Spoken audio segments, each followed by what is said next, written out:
르 루즈는 1776년 유럽의 정원에 관한 사절판 시리즈를 발간하기 시작했을 때 그 저서의 제명을 유행하는 새로운 정원 중년 가든의 디테일이라고 지었다.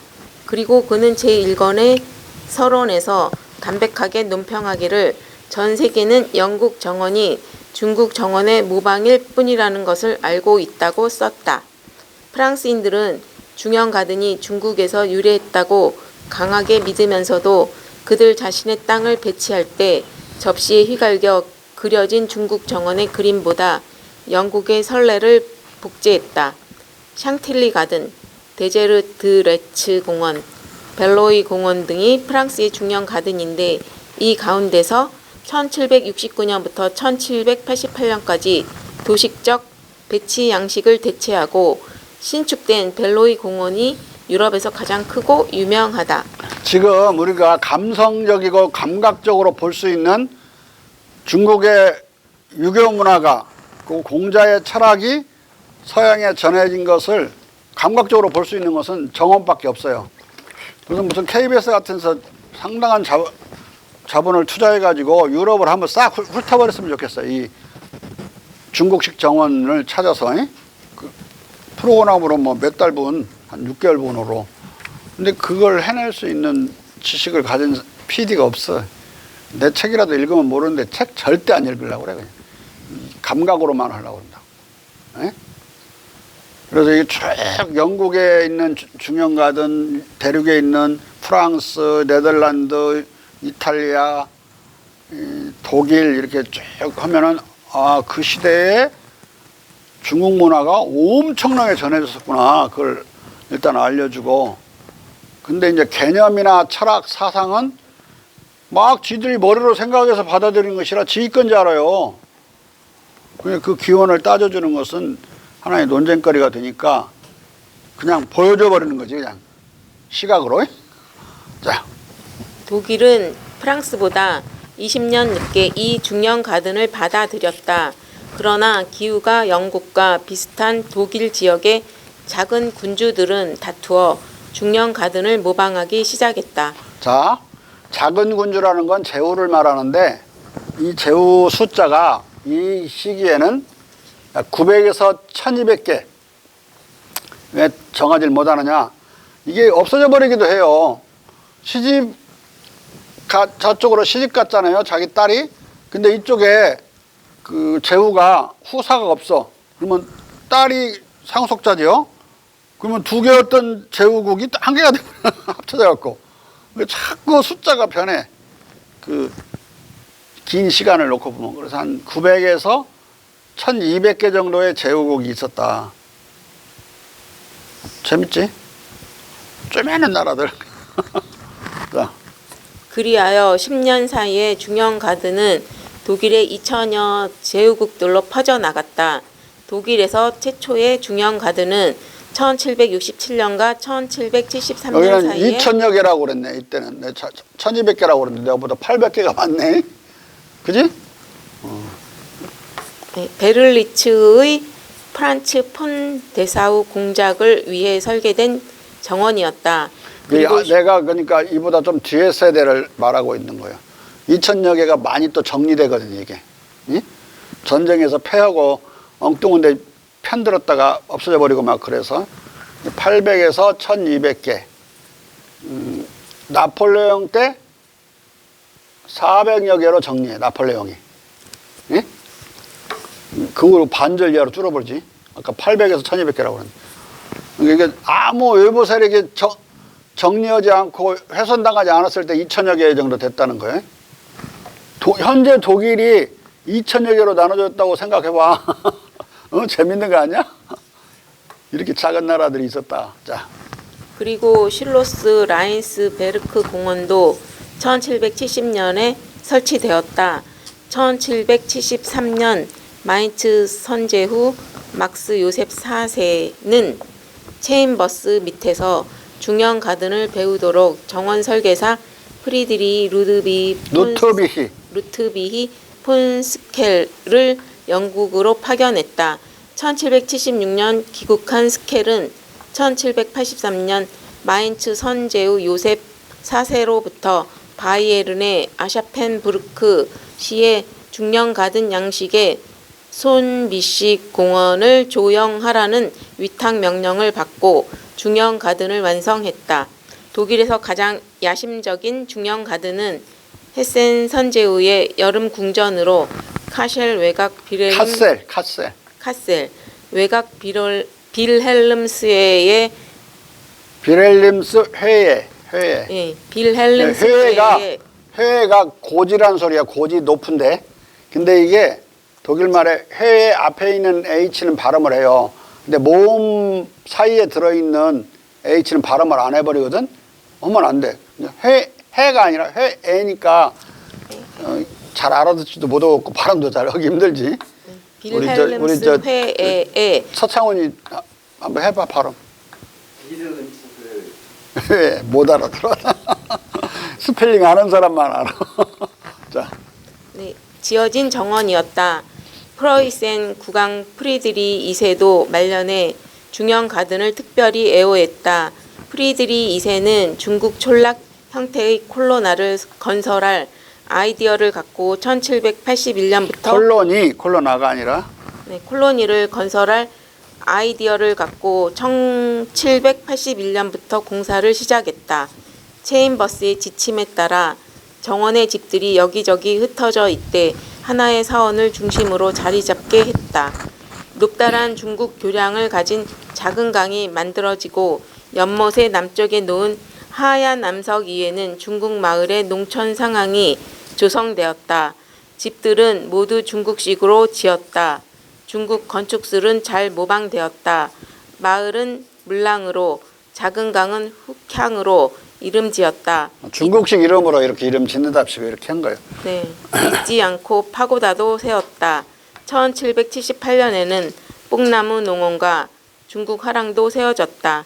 1783년 이 정원의 청동재단에는 향도 피어졌다. 자, 봐요.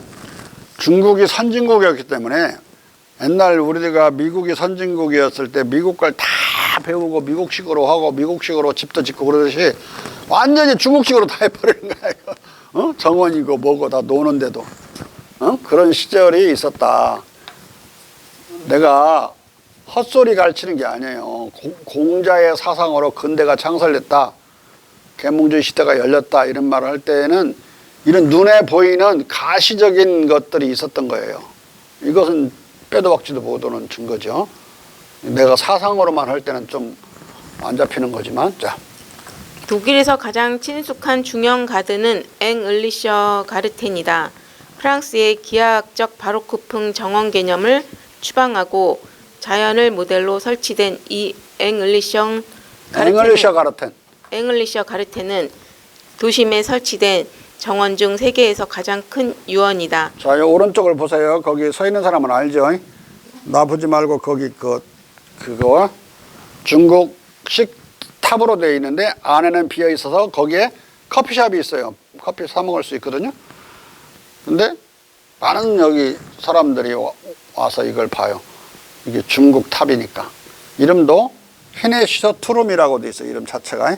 밑에 보면 앵글리셔 가르텐 중국 탑 그랬죠. 히네시서 투룸 앞에서 저자. 응? 지금 이 입고 있는 옷이 내가 지금 현재 입고 있는 옷이야.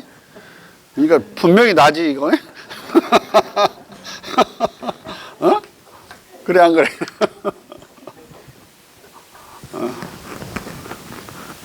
자, 하나 더 넘기면. 왜냐하면 그 안에 커피숍에서 커피 마시죠. 완전히 100% 목조라 이거 불타면 우리 저 의상대 타버리듯이 강릉 의상대는 100% 목조였는데 불 나오니까 그냥 타는데 1시간도 안 걸리는데 이것도 아마 그럴 거예요. 대단히 잘 보존해야지 이건 날아가 볼 수가 있어. 자. 왜냐하면 이 유언은 이것의 궁극적 원형이라고 할 수 있는 중국 원명언보다도 좀 더 넓기 때문이다. 넓이는 더 넓어. 자. 이 유언은 바이에른 선제후 막스밀리안 3세가 후사 없이 죽자 1777년 바이에른을 계승한 필츠 선제후 팔츠 선제후 칼 테오도르의 명에 따라 조언사 스켈에 의해 미넨 이자르 강변에 설치되어 2년여의 공사 기간을 거쳐 1792년 4월에 대중에게 개방되었다. 지금은 카페로 쓰이는 순 목조로 지어진 5층의 중국식 파고다, 나무 덤불들, 사원 등이 남아 있다.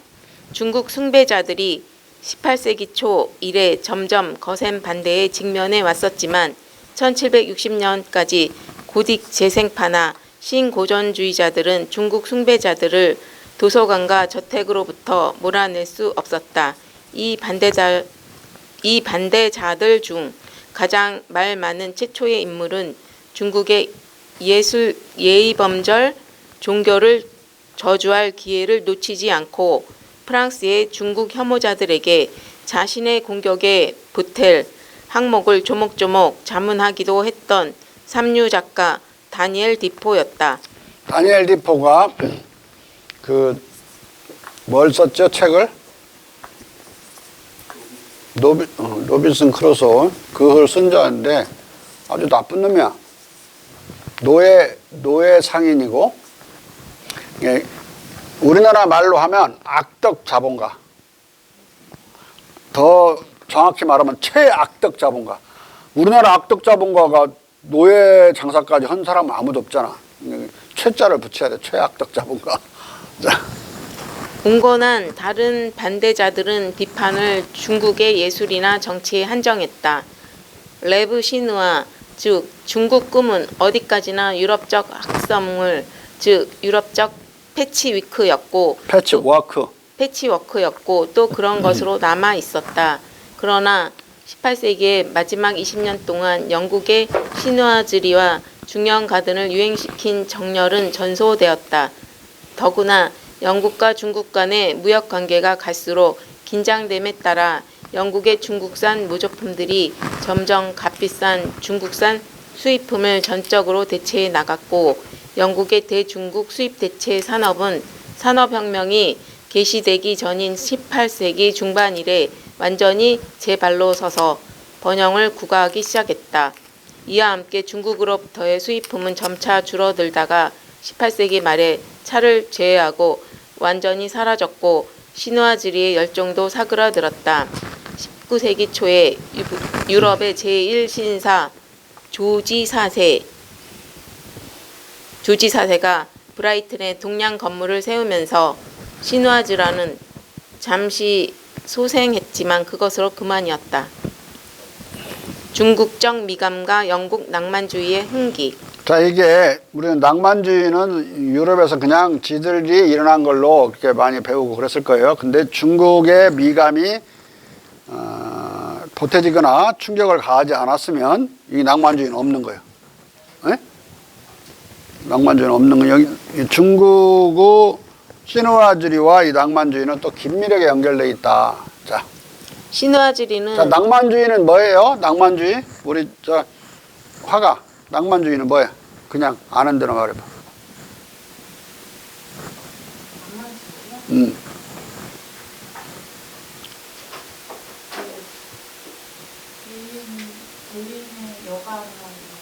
어?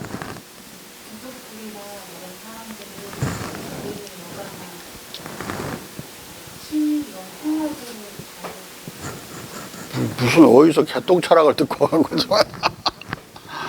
낭만주의는 일단 과거를 동경하고 영광화하려는 경향이 있는 거예요. 과거 지향적인 찬양과 미감을 가지고 있고, 어떤 이익이 되는 것을 초월하려고 하는 이익을 경시하고 경멸하고 인간의 감성을 중시하면서 그 삶을 살려고 하는 거예요. 낭만이라고 하는 것은 그 감정이 흐르는 대로 사는 거기 때문에 이익이나 손해를 초월하는 거거든요. 그런데 그 감정은 과거지향적이다. 과거지향적이고 작은 것도 크게 보려고 그러고, 그래서 낭만화한다 그러면 작은 것 안에서 세계를 보는 거야. 애인의 눈 속에 애인의 눈망울 속에 우주가 들어있다 막 이런 식의 과장도 심하고. 예? 일단 과거지향성, 과거를 영광화하는 거 다낭만주의적인 거야. 그러면 과거가 없는 민족은 어떻게 하는 거야? 낭만주의가 없는 거지. 그러면 영국에서 과거가 있나? 영국의 과거는 처참한 과거예요. 그래서 이제 퍼시나 이런 사람들은 이제 가장 열등의식을 느낀 게 시경, 고대적인 시를 모아놓은 거잖아요. 그걸 향해서 이제 감정들이 나오면서 중국의 그런 낭만적인 시들이 나오는데, 이게 영국에는 그런 시집이 없는 거야. 시집이 오래된, 2000년, 그런 따질 것도 없고, 2400년 전에 시집은. 그러니까 퍼시라는 자가 그 옛날 릴릭, 음효시인들의 그 시가들을 다 모아서 시경을 견주려고 그걸 만들어요. 근데 그 시집이 나와. 그 시집이 나오면서부터 영국 시인들이 그 시집을 엄청 봐요. 보면서 낭만적인 시를 쓰기 시작해. 과거 지향적이고 과거가 영광스러웠다고 쓰기 시작한다고. 그래서 낭만주의가 일어나는 이 한 길이고, 지금 나오려고 하는 것은 픽처레스크라고 하는 그런 자유롭게 이렇게 구성되는 거 있잖아요. 그 사라와지와 비슷한 그런 색감을 픽처레스크라고 그러는데, 색으로 나타낼 때는 그것으로부터 또 낭만주의가 하나 생기고, 낭만주의가 여러 줄기에서 나오는. 근데 픽처레스크도 결국은 사라와지와 연결되어 있기 때문에 중국적이고, 그 고대 시가를 모아갖고 하는 것도 중국을 뻔따라서 한 거니까 아주 의식적으로 퍼시는 뻔따라요. 퍼시는 호구전이라고 하는 중국 소설을 번역을 해서 낸 사람이야. 호구전, 호구 알아? 파도 틀 때 호구 말고 또 물건 살 때 호구 말고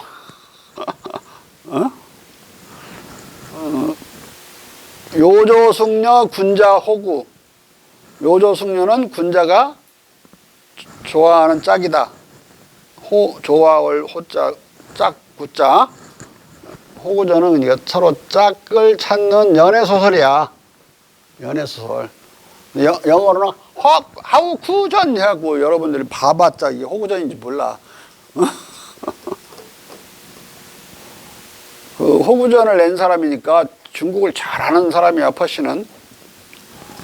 낭만주의에 대해서의 기원에 대해서 알아보자. 우리가 너무나 낭만주의를 잘 모르는 뿐더러 낭만주의는 그냥 서양에서 생긴 것이고, 나중에 이제 우리 운동권에서 아는 건 혁명적 낭만주의밖에 모르지.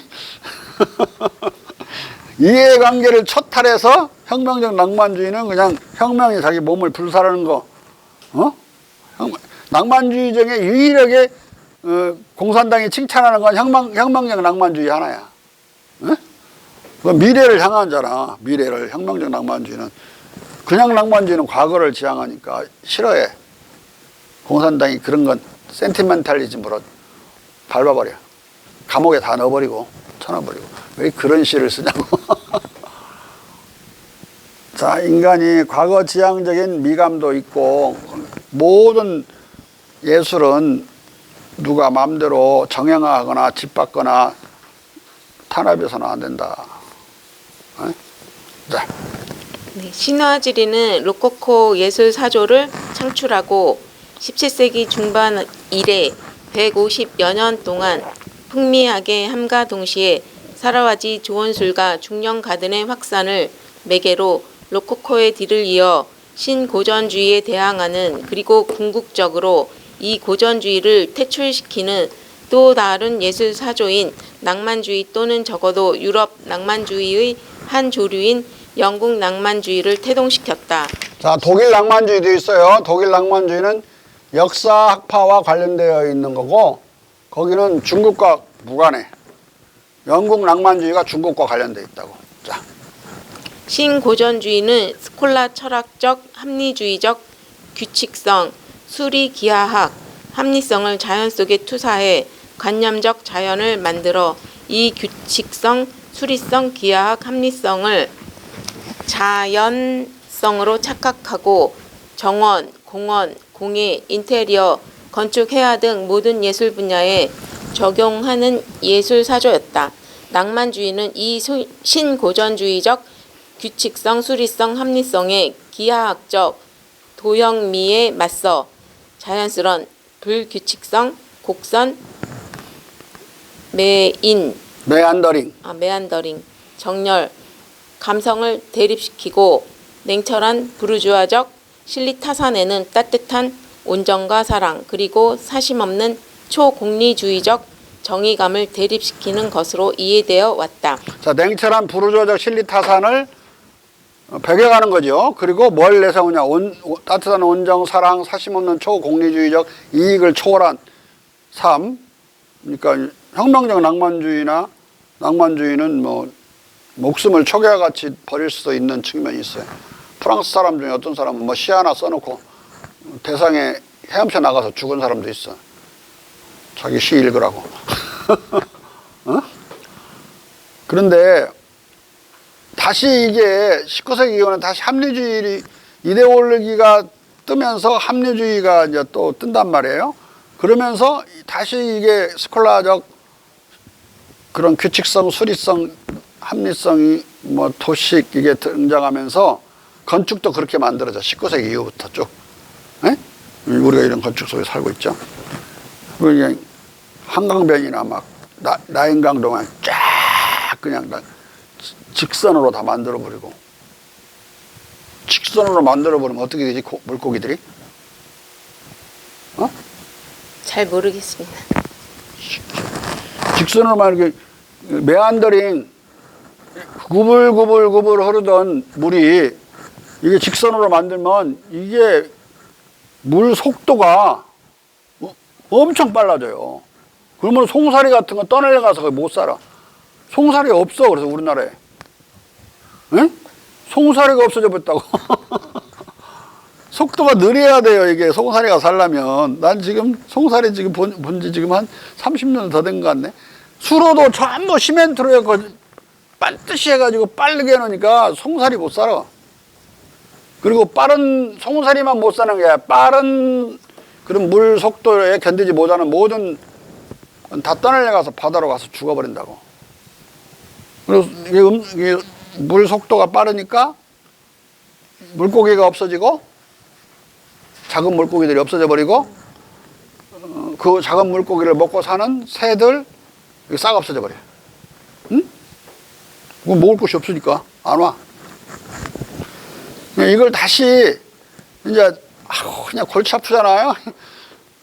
이제 환경운동 막 일어나고 막 그래갖고 이제 직선으로 된 나인강을 이제 까부셔. 까부셔갖고 이제 옛날처럼 그냥 보고 노는데 돈이 어마어마하게 들어요.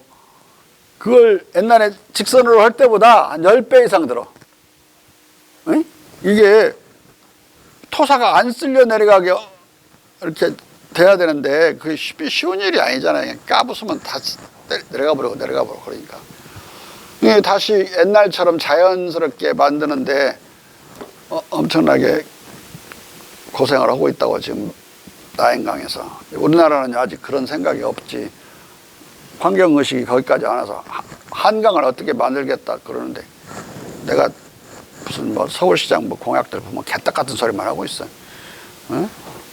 그래 한강에 접근을 못해요, 여러분들. 자기 동네에 있는 토끼구를 알면 접근을 하지만 외부 사람이 와서 한강 접근할 수 있어? 차 몰고 들어갈 수 있냐고. 못 들어가. 어딘지 몰라. 일로 알아?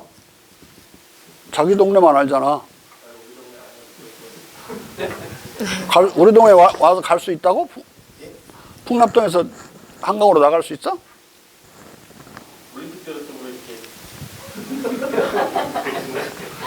우리 동네는 오지만 그 한강은 못 나가. 사람이 걸어가는 토끼굴이 있고 또 차로 몰고 가는데도 아주 어려워요. 또 여기 동빙고동 그런 데도 몰라 어떻게 가는지. 동네 사람이 안내해주면 가는데 못 가. 옛날에 언제 한강을 그렇게 어렵게 갔냐고. 한강 그냥 걸어가면 되는 상황이었어. 지금 전부 양쪽에다가 그 도로 만들어 놔갖고 무지하게 빠른 속도로 가는데 그것 때문에 토끼굴 만든 거 아니야. 그냥 못 찾아가는 거야. 옛날엔 그냥 걸어갔는데. 그냥 이게 한강을 잃어버렸어. 서울 사람들이. 한강을 잃어버렸다고. 옛날 깨먹고 목욕 오던 그런 한강은 없어져 버렸어 지금. 잘못하면 빠지면 죽어요. 옛날에 내가 대학 다닐 때만 해도 모래가 여기저기 있어갖고 한강에 거기서 백사장에서 유세도 하고 어? 여기 동국대 장충남공원 아니면 큰 유세는 다 한강에서 했어요. 모래밭에서. 응? 물이 적게 다닐 때는 한강은 넓지만은 적게 다니면 한쪽으로 이렇게 가거든. 그러면 나머지는 다 모래밭이라고. 물이 가득 찰 때만 가득 차는 거예요.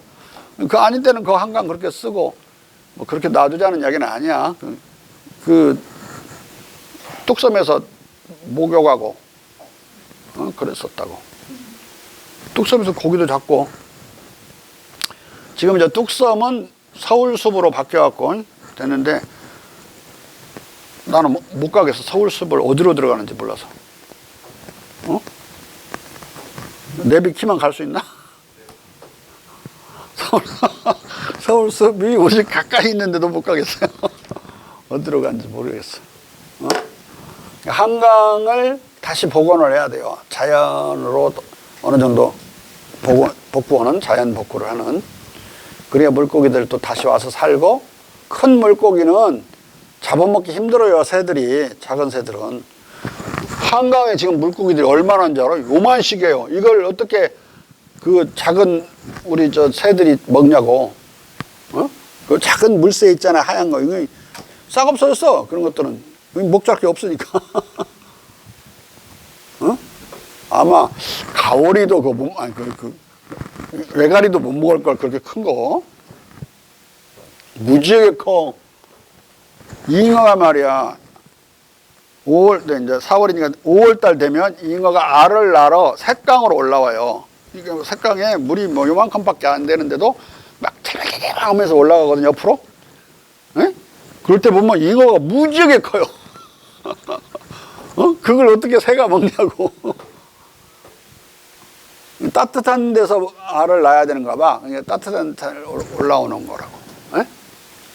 목숨 걸고 올라오는 거야. 새끼 날라고. 알 날라고.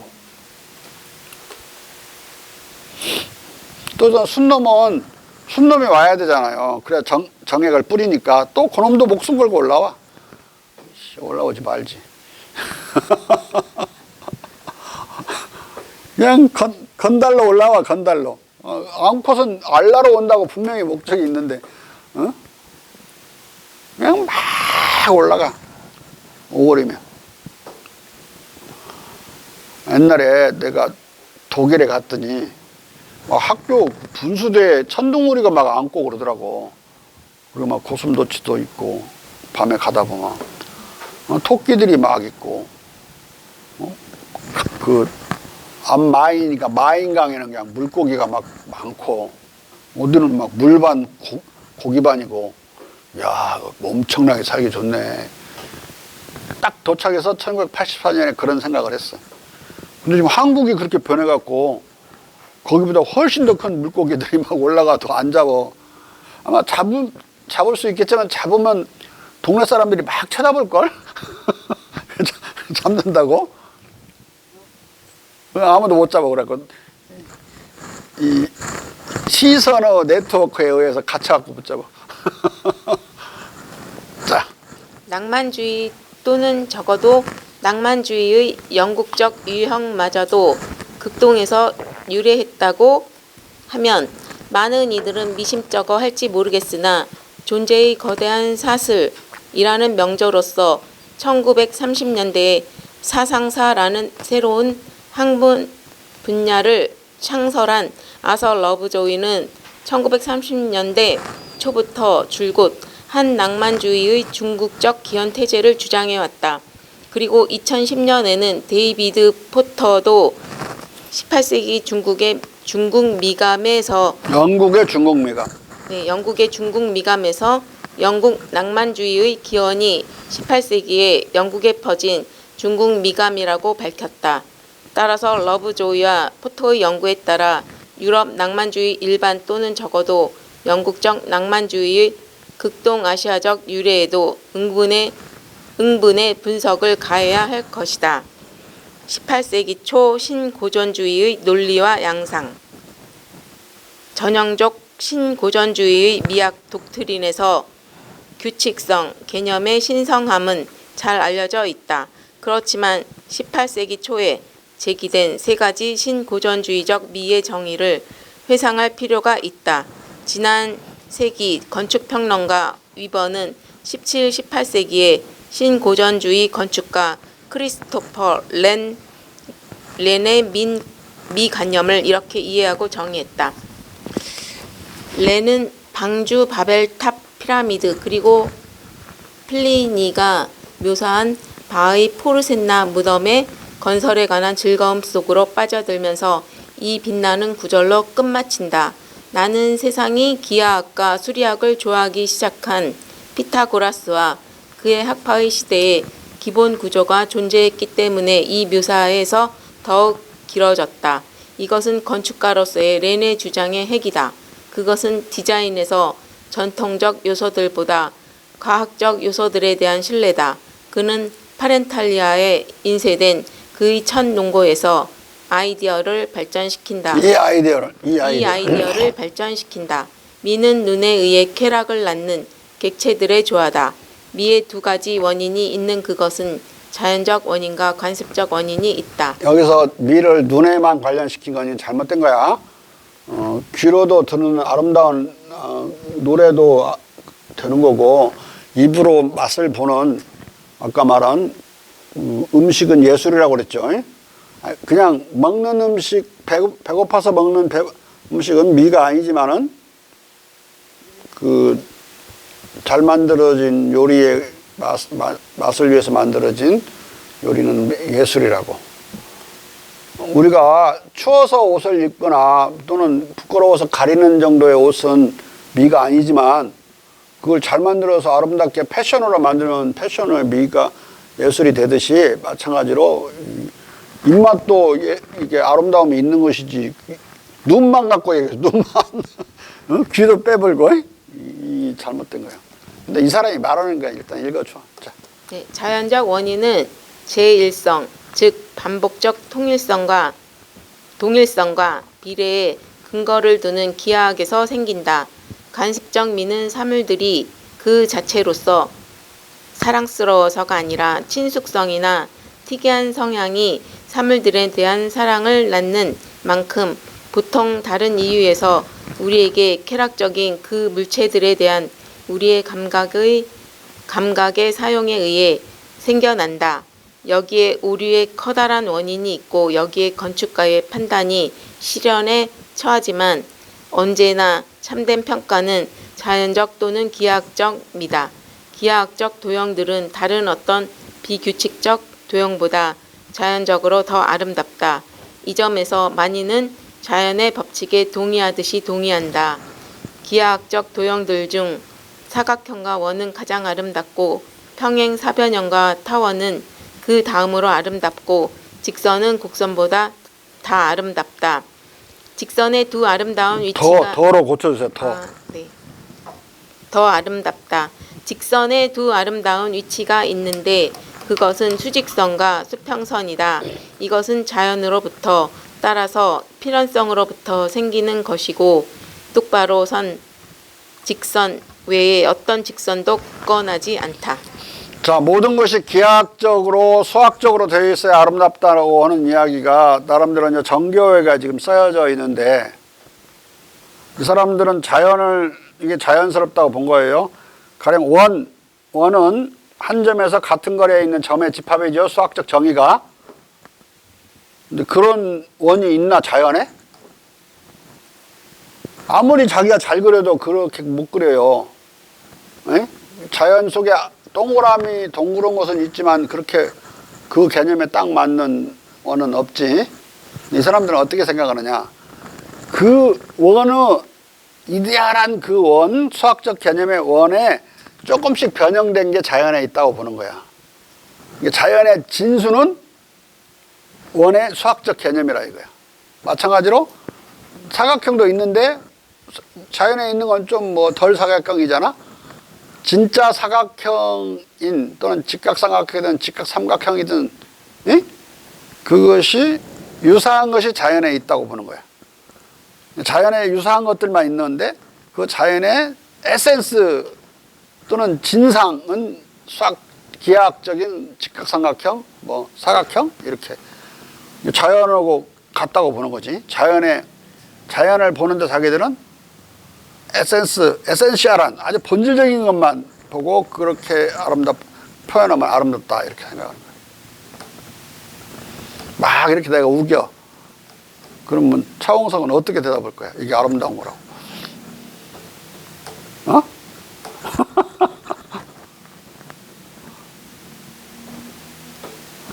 막 우겨 그냥. 이게 기하학적인 것도 아름다운 측면이 있어요. 그런데 잘 따져봅시다. 유치한 아름다움이야. 규칙적이면 아름다움이 있지만 대단히 유치한 거라고. 근데 불규칙성의 규칙성은 상당히 복잡한 아름다움이고 한 단계 높고 급수가 있는 거예요. 네? 지금까지 예술의 발달을 쭉 보라고.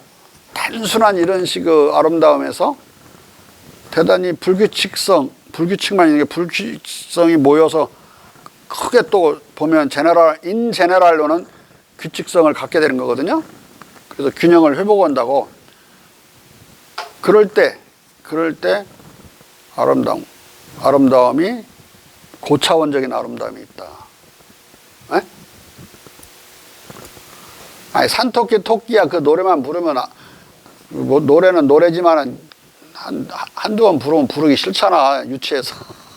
근데 유사한 그 음을 다른 배열로 아주 불규칙적인 불협화음처럼 가다가 전체를 다 불러놓고 나면은 화음이 있는 그런 노래들이 아주 고차원적으로 멋있고 아름답다고.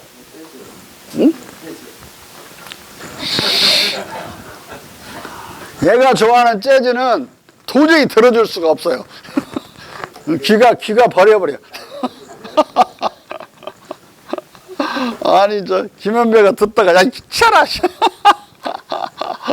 아주 그 희한한 노래를 좋아해. 이제 이렇게 가면 너무 불규칙적으로만 막 가가지고 어디서 균형을 회복하는지 끝까지 들어야 된다는 소리밖에 더 돼? 계속 불협화음을 듣다가 전체가 하모니를 이루는 거니까 뭐 저 음악을 좋아하는 사람들은 뒤지게 좋아할 거라고. 어? 근데 우리는 그 수준에 서창훈 수준에 이르지 못해가지고 중간급 정도이네요. 여기 극상에 갖고. 자. 영국의 극작가이자 비평가인 존 데니스도 1704년 같은 취지의 미학을 개진했다. 시문의 목적이 세계를 가르치고 개량하는 것, 즉 인류를 불규칙성과 엉뚱함과 혼란으로부터 규칙과 질서로 이끄는 것이라면 그 자체로서 불규칙적이고 엉뚱한 물체에 의해 그것이 어떻게 행해져야 하는지는 생각하기 어렵다. 게다가 모든 이성적 피조물의 작품은 그 아름다움을 규칙성으로부터 끌어와야 한다. 왜냐하면 이성은 규칙이고 질서이고 이성에서 생기는 것이 규칙으로부터 벗어나지 않는 것처럼 어떤 것도 우리 개념이나 행동에서 불규칙적일 수 없기 때문이다. 인간이 창조주를 더 많이 닮으면 닮을수록 더 완벽한 것처럼 인간의 작품들도 조물주의 작품을 더 많이 닮으면 닮을수록 더욱더 완벽하지 않을 수 없다. 이제 신의 작품들은 무한히 다양할지라도 극단적으로 규칙적이다. 우주는 그 모든 부분에서 규칙적이고 우주에 찬미할 만한 아름다움은 그 정확한 규칙성 덕택이다. 자, 여기 별로 정확하지 않아요.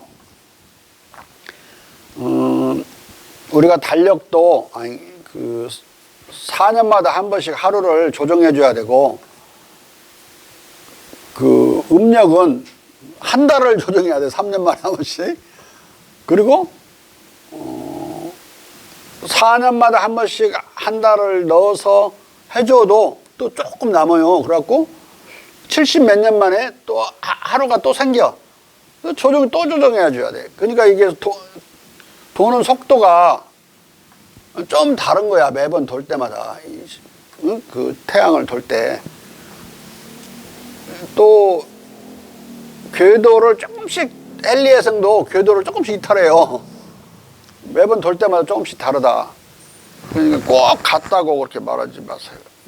근데 부정확하게 말하는 거야. 정확한 규칙성이라고 그러는데 그렇게까지 정확하지 않아요. 대단히 정확하지만 진짜로 정확한 건 아니야. 우주의 움직임도. 근데 이제 뉴턴의 걱정은 아니 이게 갑자기 태양계가 있는데 태양계를 72년 만에 헨리해성이 웬만한 그 행성보다 큰데 휘젓고 지나가 버리는 거예요. 그러면은 72년 동안 그것이 없을 때 흔들리지 않고 있던 태양계가 확 흔들려 버려. 그것 때문에. 근데 이게 또 안정을 찾는단 말이야.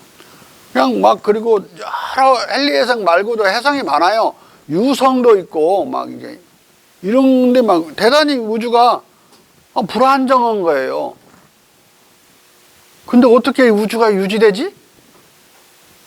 다시 회복하고 우리 이거 이제 풀 수가 없어서 하느님이 계셔갖고 다 그냥 교통정리 해버리는 걸로. 뉴턴은 그렇게 생각했어요. 네? 더 그레이트 빙이 있어갖고 위대한 존재자가 큰 팔로 정리해 주는 걸로. 자기는 만유인력의 법칙을 발견했지만 만유인력의 법칙은 그것만 설명하는 거지 우주 안정성은 아무 관계없거든.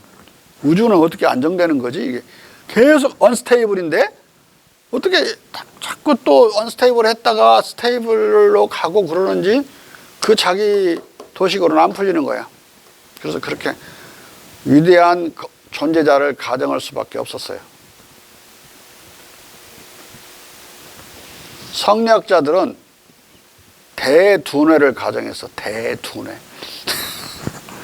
성리대전에 이제 대두뇌라고 돼 있어요. 그 대두뇌가 있어갖고 다 정리해서 다 사고해갖고 정리해주는 거. 공자님은 뭐라고 그랬을까, 우주를? 한 사람은 그레이트 빙이라고 그랬고, 여기는 대두뇌라고 그랬고, 공자님은? 어떻게 우주가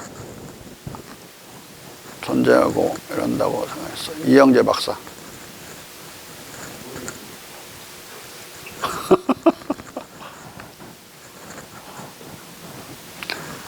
공자는 중도의 원리로 우주는 안정에 불안정하더라도 늘 안정으로 가게 돼 있다고 그랬어요.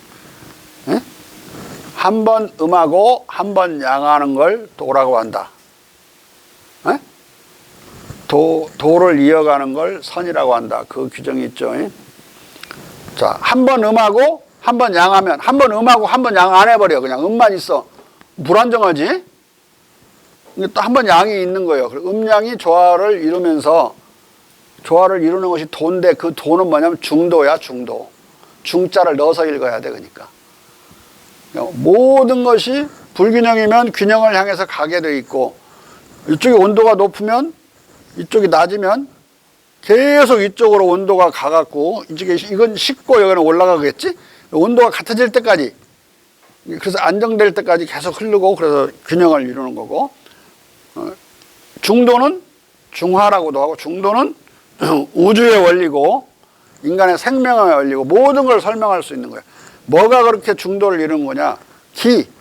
여기서 한 번 음하면 한 번 양이다고 할 때 하나는 음기고 하나는 양기예요. 두 개의 기가 갈라지기 전을 태극이라고 그러고 그때는 에너지만 있는 거죠. 에너지가 에너지와 양 에너지로 갈라지면 음기 양기야. 그래서 기는 힘이기 때문에 힘 이장군 힘을 눈으로 본 적 있어?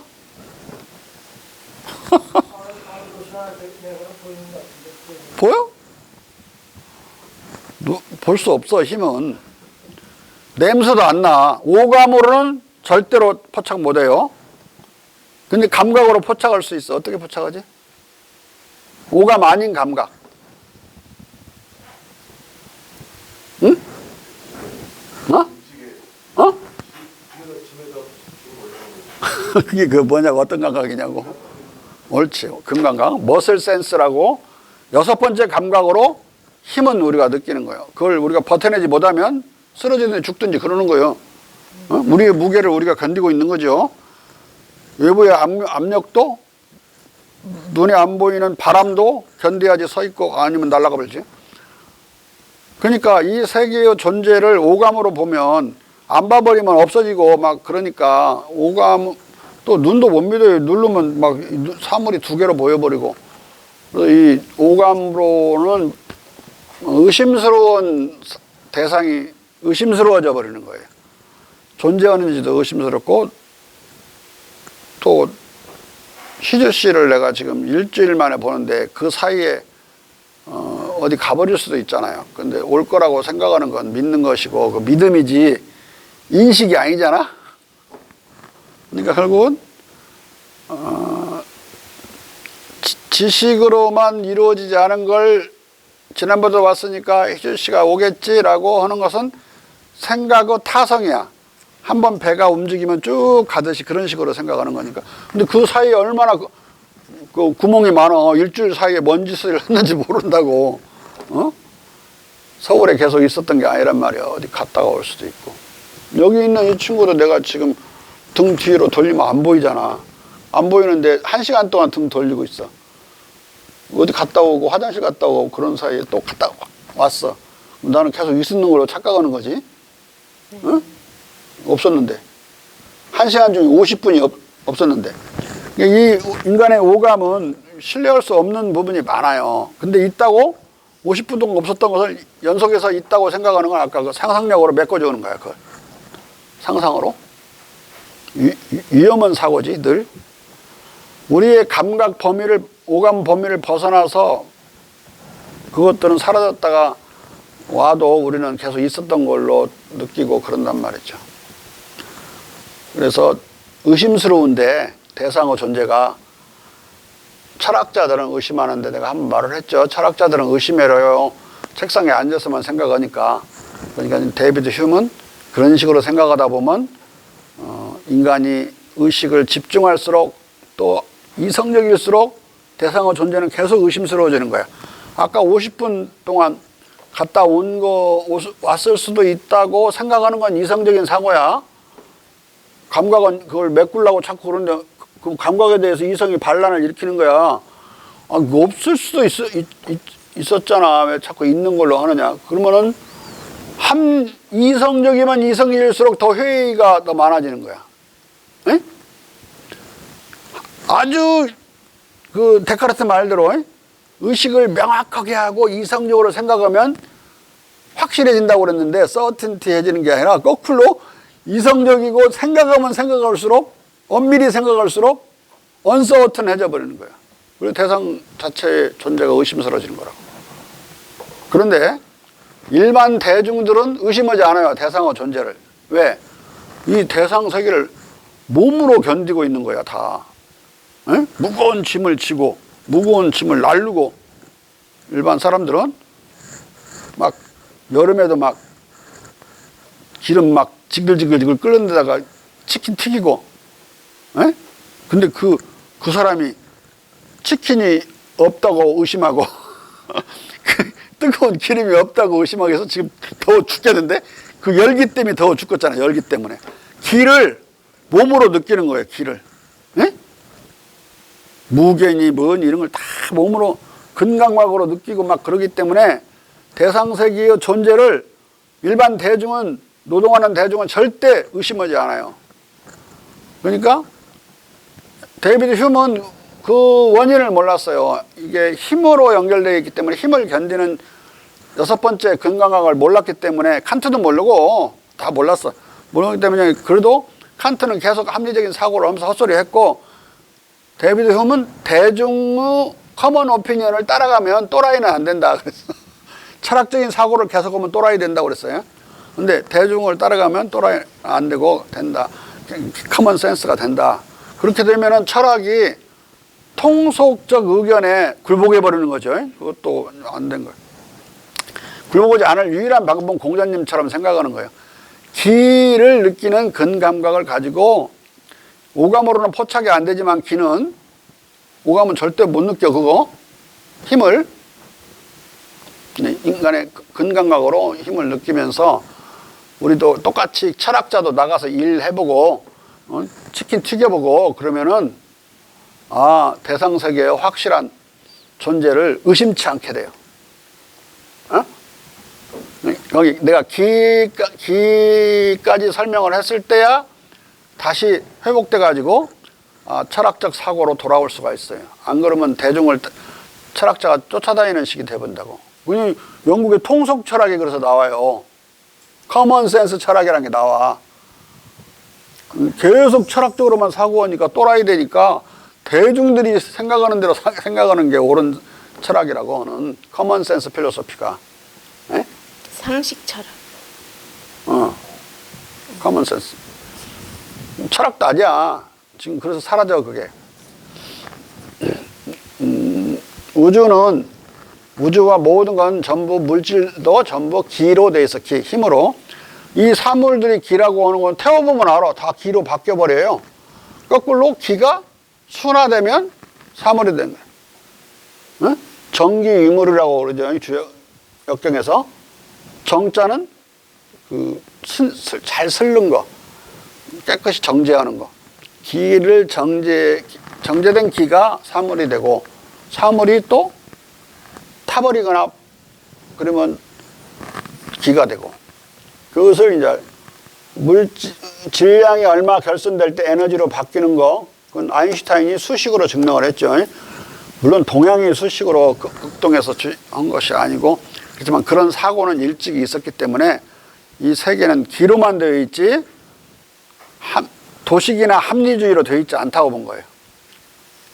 기의 자유로운 흐름으로 되어 있는 거야. 이 우주는. 이런 기하학적인 사고는 맞지 않는 거지. 공자나 극동의 통상적인 사고에 맞지 않는 거예요. 자연스러운 흐름이 있어야 되기 때문에. 자, 읽어봐.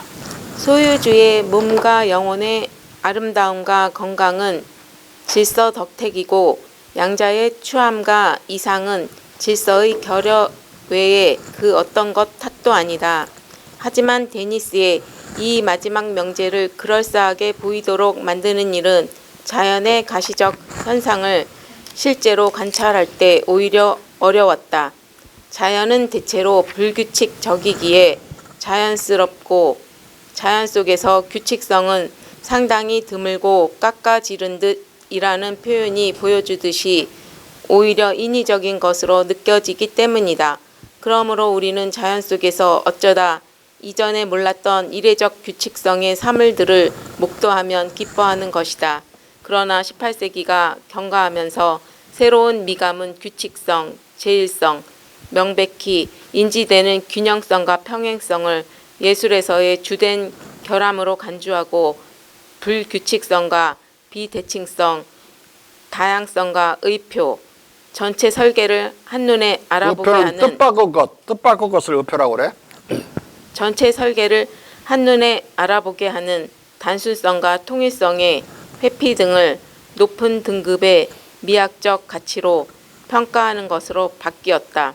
이런 감각이 다른 예술 분야에서 상당한 정도로 처음 나타나고 점차적으로 문해의 미학으로 확산되는 것이 상당히 일반적으로 알려지게 된 것도 바로 이때였다. 르그 탕글로 신우아와 낭만주의의 맹화. 맹화적 낭만주의는 18세기 미감과 예술 간행 속에서 4가지 새로운 현상으로 표명되고 이 현상들에 의해 촉진되었다. 이 현상들은 롤레인 로자 등의 풍경화에 대한 열정, 18세기 최고의 예술로 평가받는 중형 가든의 도입과 확산, 영국에서 시작된 고딕의 소생, 중국 정원과 중국인들의 건축 및 예술적 업적들에 대한 찬미 분위기 등을 말한다.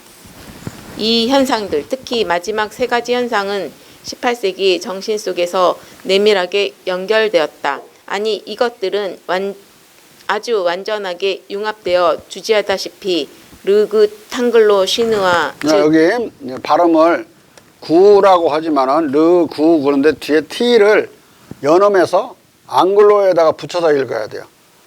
르구 탕글로. 근데 이 A도 대문자로 써야 되고 C도 대문자로 써야 하는데 다 소문자로 변해 있네. A도 대문자, C도 소문자, 나라를 가리키는 거니까.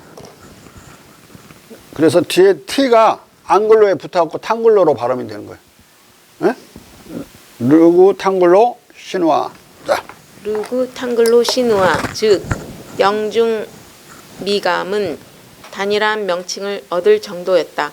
이 현상들은 모두 기본적 미학 원칙의 동일 세트를 예증하고 18세기 초반에 거장들과 비평가들에 의해 동일한 세트를 표현하는 것으로 생각되었기 때문에 연결되었다. 이 현상들은 불규칙성 복음의 다측면적 적용이었고 기하학적이고 질서정연하고 제일한 것으로서가 아니라 형식적 패턴으로부터 자유로움, 야생성, 무궁무진한 다양성에 의해 특정지어지는 다양한 양식들이었다. 러브조이에 의하면 조언술에서의 중국 양식은 켄트 브라운 등에 의해 주어진 조언술에서의 새로운 모델보다 더 이른 시점부터 18세기의 첫 10년에 포프와 에디슨이 조언술의 새로운 이상을 문학적으로 표현하기보다 더 이른 시점부터 미학 사상과 패션에 대해 영향을 행사하기 시작했다. 여러 차례 시사했듯이 질서 없는 아름다움의 일반 관념은 17세기 말에 윌리엄 템플에 의해 단언적으로 명백히 제시되었었기 때문이다. 그리고 영국 정원에 대한 미감은 중국 정원의 이 일은 이상화 덕택이었다. 1770년에서 1780년대를 경과하면서도 이 이상화된 중국 정원들에 대한 찬미는 계속해서 낭만주의의 다양성을 증진하는 데 일정한 영향력을 행사했다. 한동안 고딕과 그 탕글로 시누아로서의 중령 미감은 특히 긴밀하게 연계되었다. 1770년대에는 동시에 중국 정원과 기타 중국 예술의 미학적 목표와 원리들 및 영국 양식과의 관계에 대한 새로운 개념 구성이 시작되었다.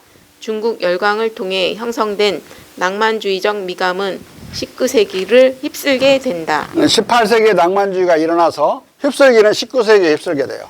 네? 근데 이게 19세기에 휩쓸 때는 낭만주의하고 중국어 연관을 싹 잊어버려. 그냥 낭만주의로 가는 거야. 네?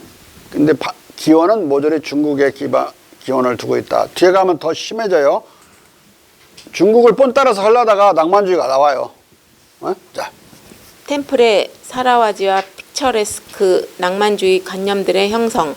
상론했듯이 윌리엄 템플은 사라와지를 정확하게 정언적으로 설명하면서도 영국인들에게 이 사라와지 미감에 입각한 정원 설치를 권하는 것에 대해서는 조심스러워 했었다.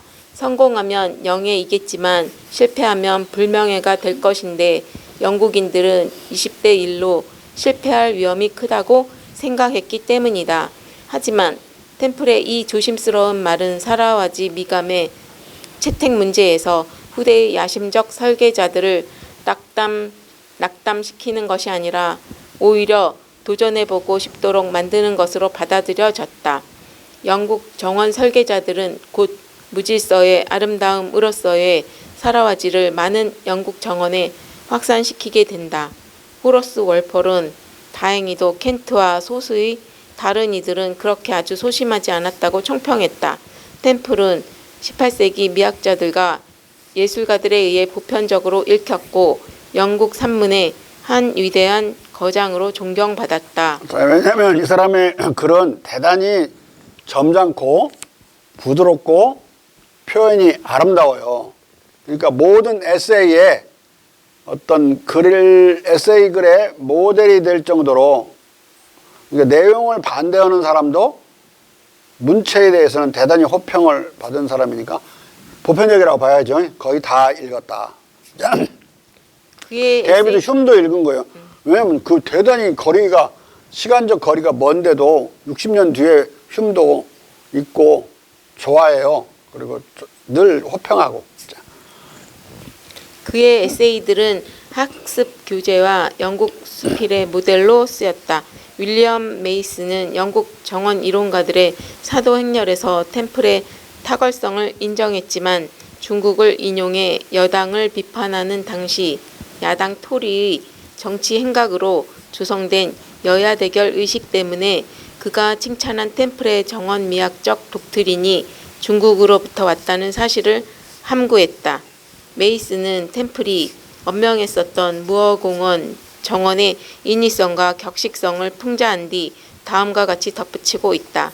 그리고 템플의 열성적 시간위에 완전히 빈번하게 진리가 주재하고 그의 고전적 페이지 위에 진리의 광의를 번쩍이며 야생적 다양성 속에 은총이 있다. 그것은 규칙과 질서를 능가한다네. 템플은 그렇다. 은총이 있다. 그러면 영원한 화환으로 그 제국을 여기에 고정시킨 그들의 이마를 치장해 주라. 뮤즈 여신은 그녀 자신을 공정한 업적으로 이끈 챔피언들을 축하해야 할 것이라네. 무질서한 아름다움 또는 무질서의 아름다움, 즉 사라와지의 미학적 이상에 대한 템플의 정의적 언명은 감춰진 인위적 야생성의 정원에 대한 에디슨과 폼프의 찬양보다 20년 이상 앞선다. 앞서 상론했듯이 에디슨은 템플에 거명 없이 중국 정원을 인용했지만 중국인들은 규칙과 직선으로 펼쳐진 우리의 농원을 비웃는다는 그의 표현은 템플의 말을 거의 그대로 옮겨놓은 것이고 푸프는 아예 템플을 직접 인용했다. 중국 정원의 특성과 기본 원리에 대한 템플의 평가는 이러한 예기치 못한 파급과 기결을 갖는 새로운 예술 철학의 발단이 되었다. 자, 오늘 여기까지 합시다. 자, 나